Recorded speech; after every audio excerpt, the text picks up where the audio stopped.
Welcome to Inspiring Elders, a 13-part documentary produced and presented by Marie-Angéline Lascaux with the support of the Broadcasting Authority of Ireland.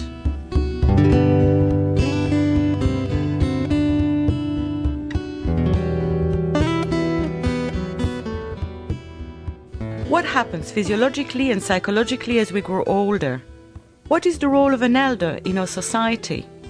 What does positive aging mean? What part does nutrition play in remaining fit and healthy? And why is it so important to remain active in our later years? Why do so many of our elders engage in music, art, dance, poetry? Can we start new careers in our 50s and 60s? What is the role of spirituality? And what does it mean to live a fulfilled life? All these questions and more will be answered by a panel of experts, including a professor of gerontology, medical doctors, an Ayurvedic doctor, a homeopath, a psychologist, dancers, writers, artists, teachers, healers, all of whom share a passion for life and a commitment to remain engaged with the younger generation.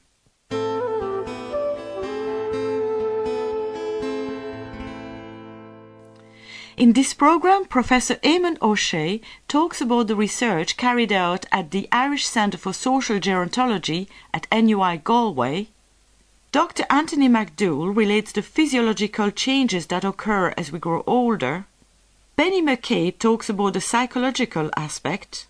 Fred Walker reminds us of the wisdom and compassion of our seniors. And Dr. Don Brennan gives us the facts and fiction from the Ayurvedic perspective.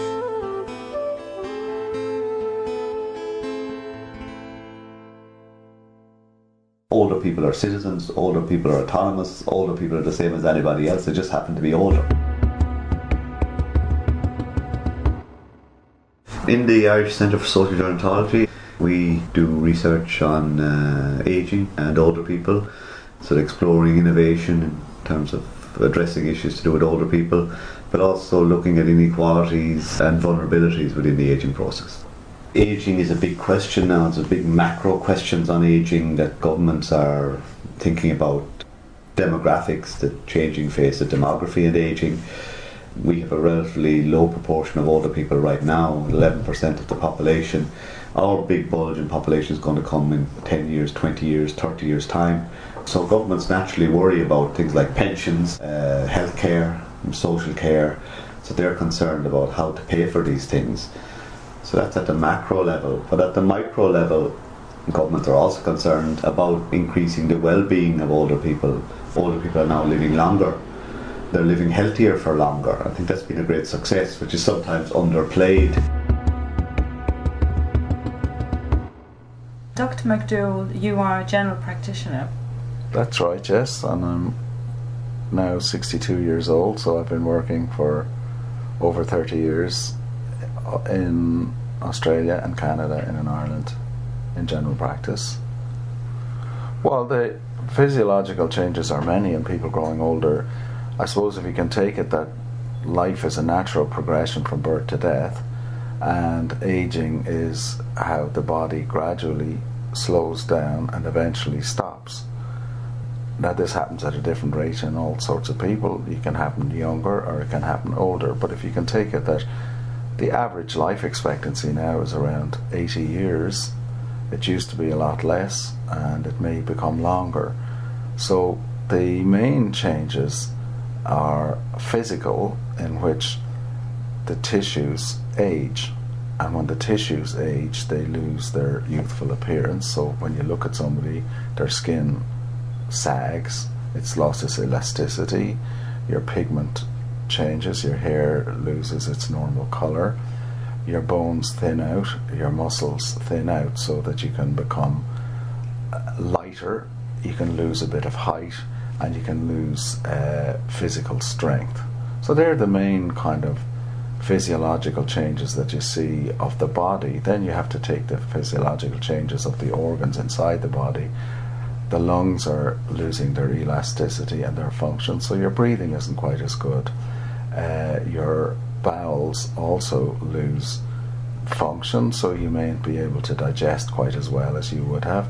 Your kidneys can slow up to an extent, Your heart can function less well than it did as a youngster.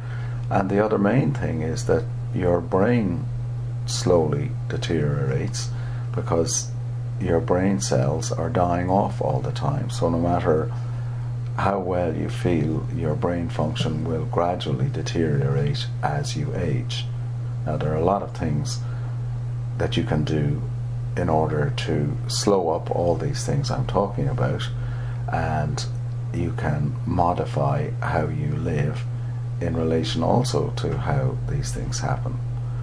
So if you look at, say, brain function, which is the main problem people talk about aging, people used to think, oh yes, you just lose brain cells and that's it, you can do nothing about it.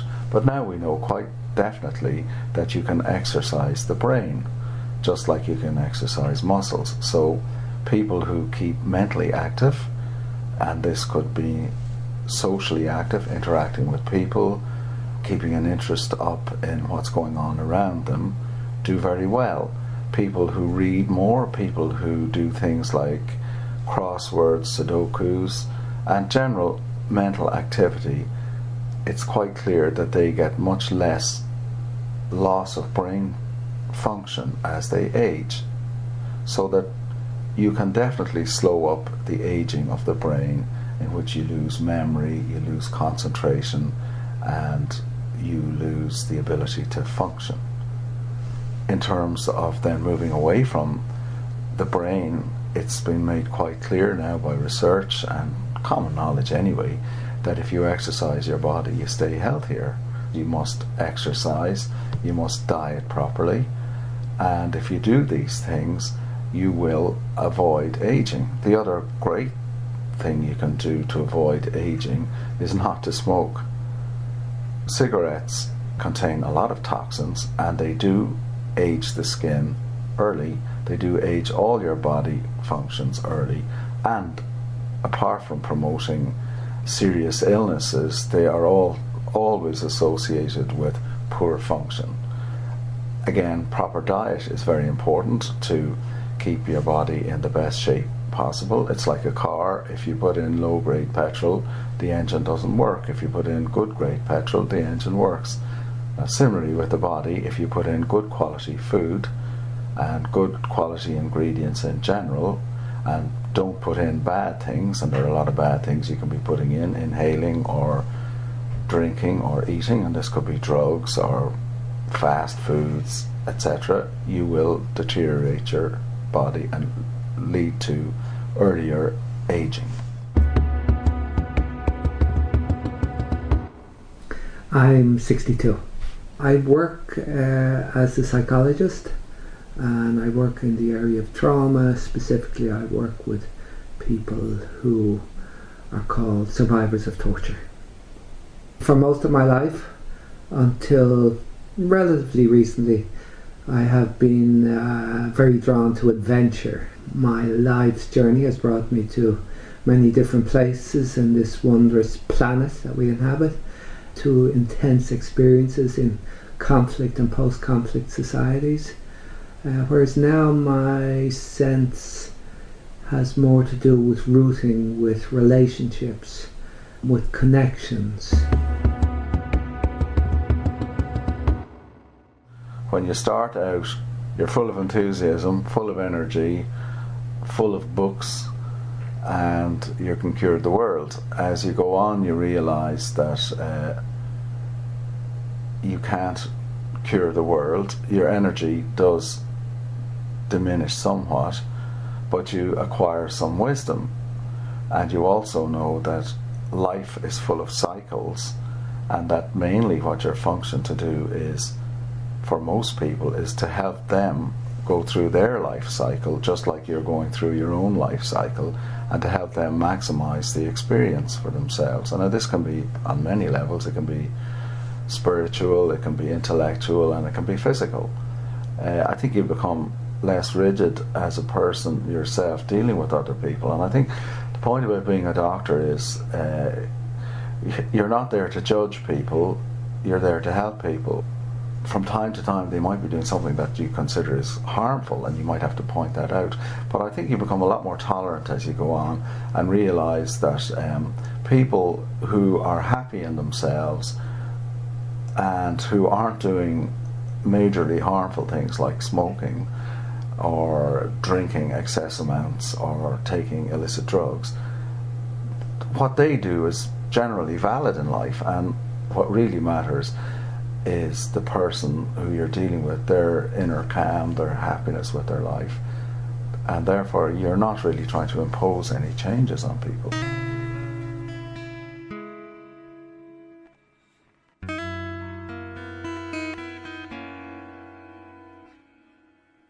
There are two halves in our life. The first half is to create the container, to establish one's place within society, to get the job, to rear a family, to create a home, all of that type of thing. And then having created that, to look at the whole issue of consciousness and quality, moving on from having the adventure into a sense of what can I offer now and how can I offer it. My own levels of energy. Energy doesn't replenish the way it used to be when I was much younger, so one has to be more careful in terms of where one invests it. How much can I give to my job, how much can I give to the world, and how much do I need for myself in order to stay well. How can I stay healthy physically, emotionally and spiritually becomes an issue.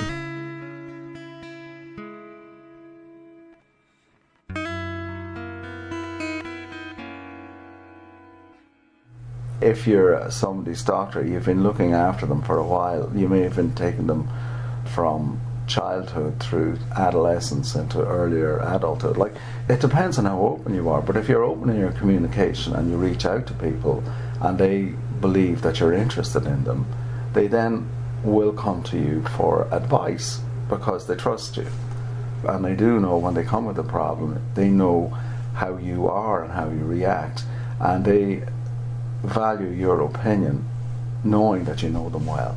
Sometimes active listening with a very little guidance is all people want. They sometimes want to come and ventilate their problems, and you chat to them, and when they define their problem, what's going on, they've already found their answer as they leave you. You could be doing that along the same time as taking their blood pressure and dealing with the fact that they had a skin ulcer. So you're, as a doctor, you're multitasking a lot of the time, and people give you credence sometimes beyond what you can do in their general health, because really the key to your happiness really comes from inside you. It doesn't come from outside you.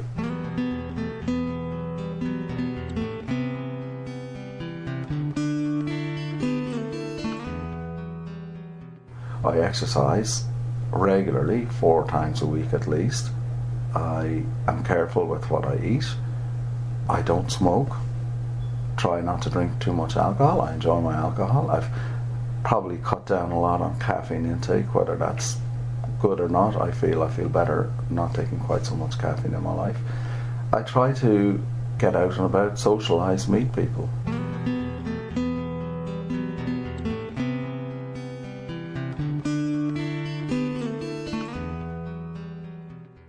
I think the biggest fiction is that you're in control of it all. You're not. You can do everything right, and you can get sick and die early.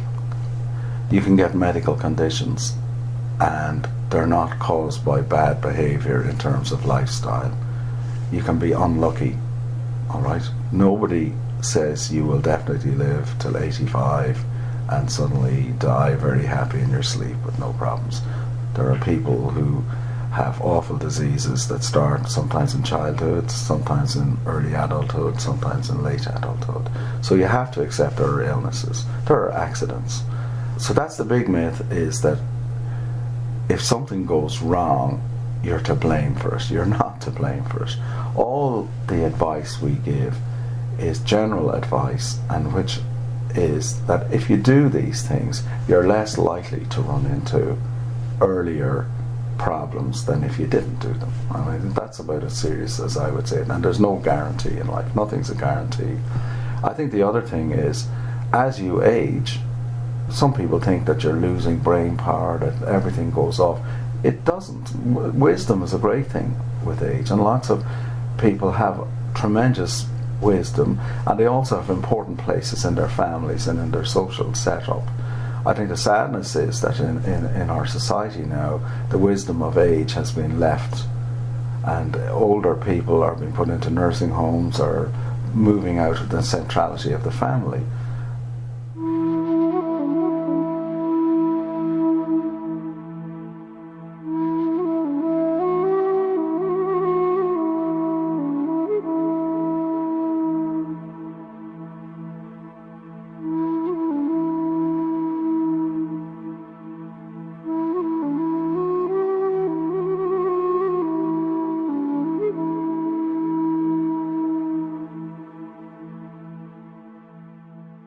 One of the most important things is that we recognise the tremendous bounty there is in older age. And I think this is a sort of an antidote to sort of some of the doom and gloom that one associates with the ageing process, of which all of us are interested in, because all of us are ageing as we speak.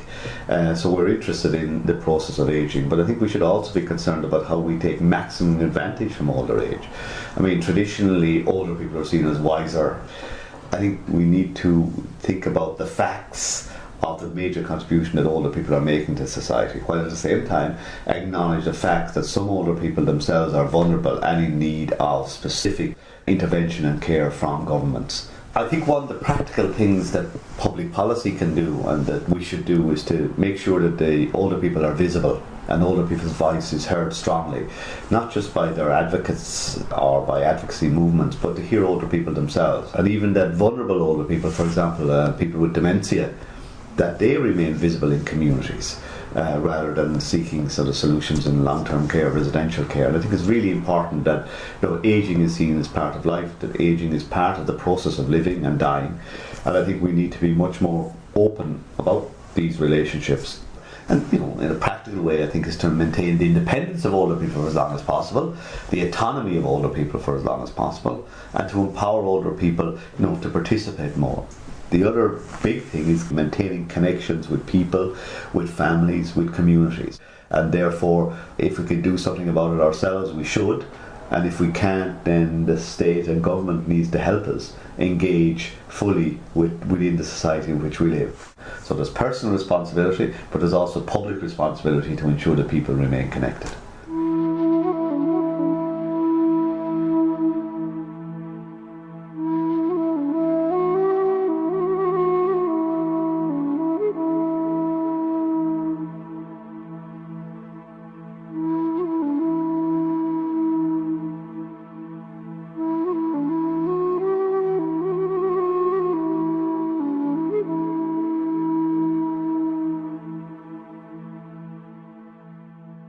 There are more older people, and the difficulty is, of course, that in rural areas services are withdrawn when there's less population. So you can have a serious impact of population ageing and yet services being withdrawn.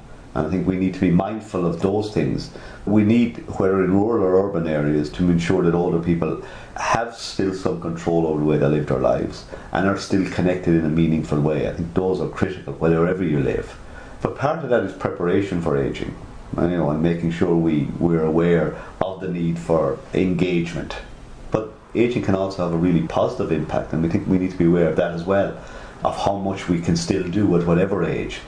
And I think it's to organise and energise these participation of older people. I think it's an important part of it's all our responsibility, it's not just public policy. I think there's been important changes going on now in the country. I think there's been much more greater focus on ageing, and I think there is more awareness about the need to support older people, and I think that needs to continue. I think we need to prioritise certain interventions with respect to potentially vulnerable older people.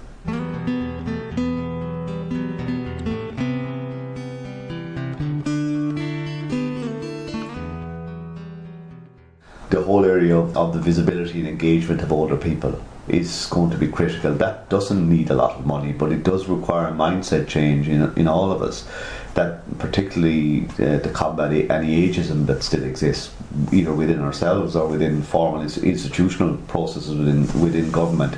And I think that's important. Older people are citizens, older people are autonomous, older people are the same as anybody else, they just happen to be older. The vast majority of older people are fit and healthy. Let's say 500,000 people roughly over 65. You're probably talking 80% of those people who would be fit and healthy. And within the 20% who aren't, there would only again be a much smaller proportion who are in need of long residential care or in acute hospitals. So it's important that we get that balance right. The vast majority of older people are fit, well, and make an important contribution to society. And even those who are less fortunate still have the potential to make an important contribution, and I think that's important that we recognise that.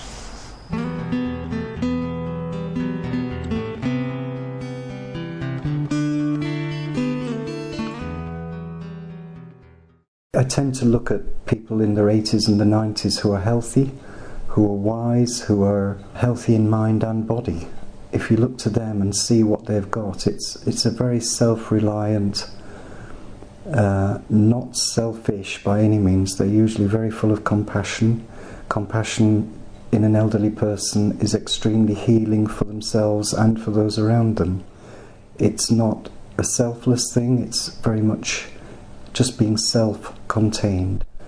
It's about the gut feeling that our guts are the most intelligent part of us. And if we listen to our guts more and listen to our heads less, we'd all be a lot happier.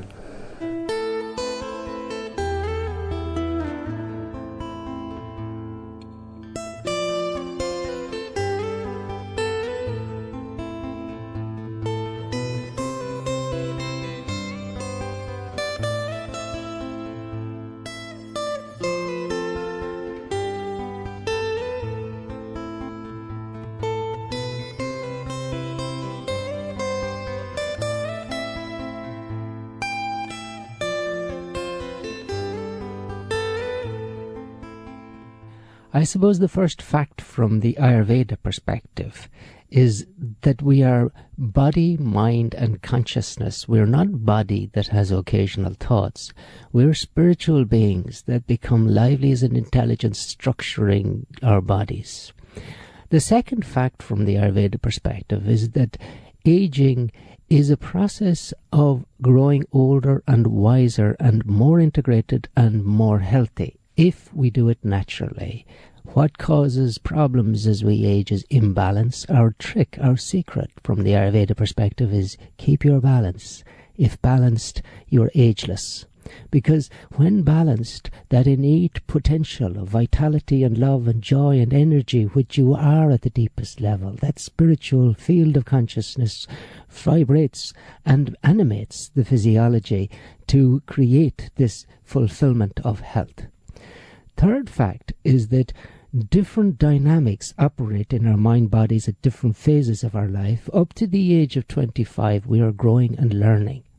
From 25 to 50, from this ancient traditional knowledge, we are actually doing, very busy, very active, fulfillment of achieving. From 50 to 75, our physiology's minds have changed again. We should be doing less. We should be more mentors, advising, and handing over to an upcoming, more vibrant, physically generation as we become more mentally, emotionally wiser and moving in the direction of greater spiritual awakening, which is natural at this time of life.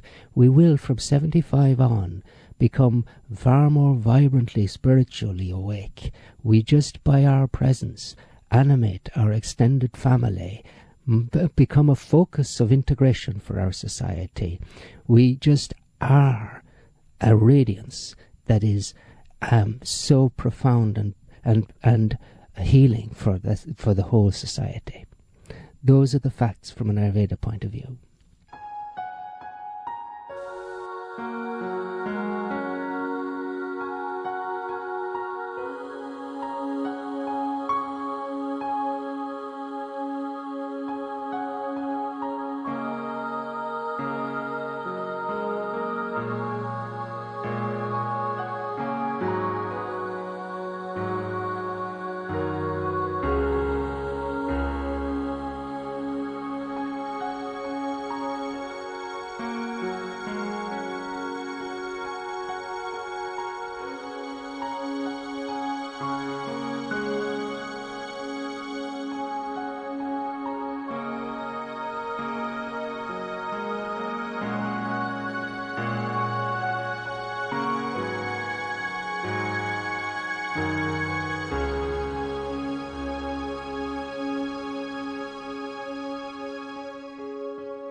You were listening to Inspiring Elders, a 13-part documentary produced and presented by Marie-Angèle Lascaux with the support of the Broadcasting Authority of Ireland.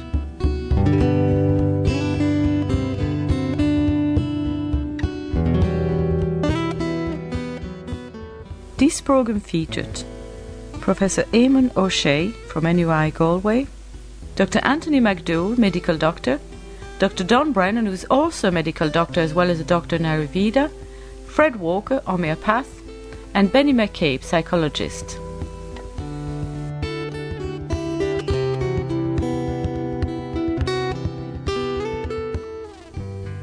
The music on this program is from Seamus Byrne, and you can find out more about his music on www.brotherseamus.ie. If you want to get in touch with any of the contributors, you can contact us through www.springintolife.ie.